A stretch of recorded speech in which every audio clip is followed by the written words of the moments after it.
Ready? One, two, three, start. Sir, I come now to a very important matter which is agitating the minds of the people of this country. It has become a subject of debate throughout the country. It is center state relations. The center state relations have got many aspects: the legislative, the executive, the political, and so on and so forth. I am not going to deal with them because that debate will continue in the House the day after tomorrow. I want to refer only to the financial aspects. Honestly speaking, the motive behind this question raised by some people is basically economic and financial. The demand that the states should have more autonomy and that the center's relations in the state should be revised has come out of financial and economic motivation. The demand for autonomy is there. But if you accept the autonomy as some people have demanded, what will happen? The existing regional imbalances will become wider, and only the advanced states will benefit and not the backward states. Therefore, we must be on our guard. We cannot support the demand for autonomy made by some advanced states. In that case, the advanced states will go forward and the backward states will become still more backward. Para. Therefore, the question has to be examined from two angles: from the point of view of providing more avenues and opportunities to the states for resource mobilization, and at the same time we must examine from the point of view of moving towards reduction of regional disparities. On the one hand, we should certainly create more opportunities for the states to mobilize resources, and on the other, we must see that there is a gradual reduction in the regional disparities. These are two objectives that have to be kept in mind when we discuss the question of regional autonomy. On the question of center state relations in the existing pattern, sir, the center is the dominant partner in financial distribution. I agree the center cannot be strong, but I also say that the states also must be strong. The center cannot be strong at the cost of the states, nor the states at the cost of the center. Both must be strong. What is to be done? Because ultimately, whatever you plan, whatever you draft, whatever proposals you make, the ultimate implementation falls on the states at the grassroots level for all purposes.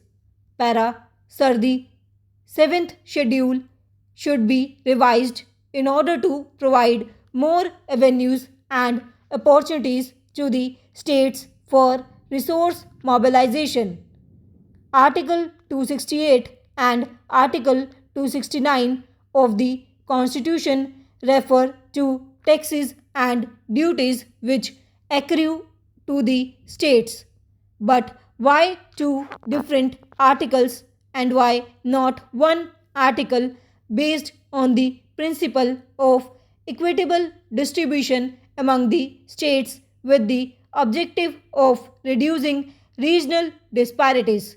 Sir, Article 270 refers to income tax only but no to corporate tax.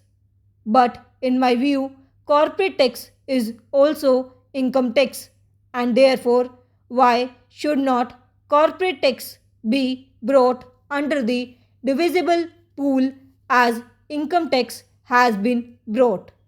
Article 271 talks about surcharges excluded from the divisible pool. Why should they be excluded from the divisible pool? I do not understand this. They must also be brought under the divisible pool.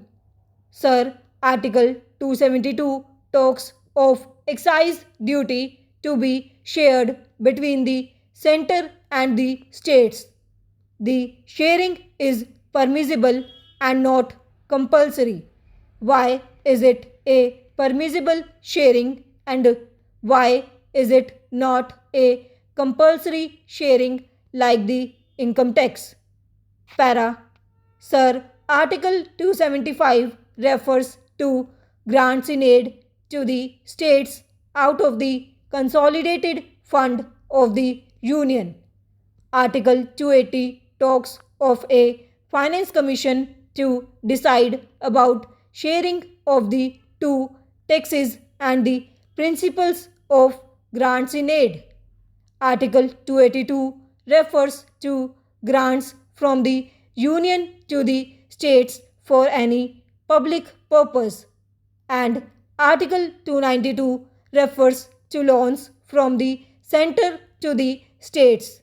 Now, sir, the actual position is very revealing. Sir, I am trying to summarize and I am not giving the details. There are statutory transfers of resources from the Union to the states, and there are non statutory transfers of resources from the Union to the states. What is the ratio? Roughly speaking, the ratio is 32 and 68. Statutory transfer of resources is 32% and the non-statutory transfer is 68%.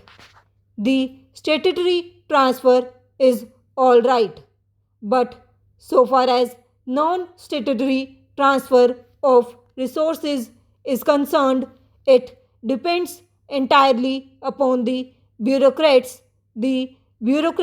at the center. And why should they depend on the whims and fancy of the bureaucrats at the center?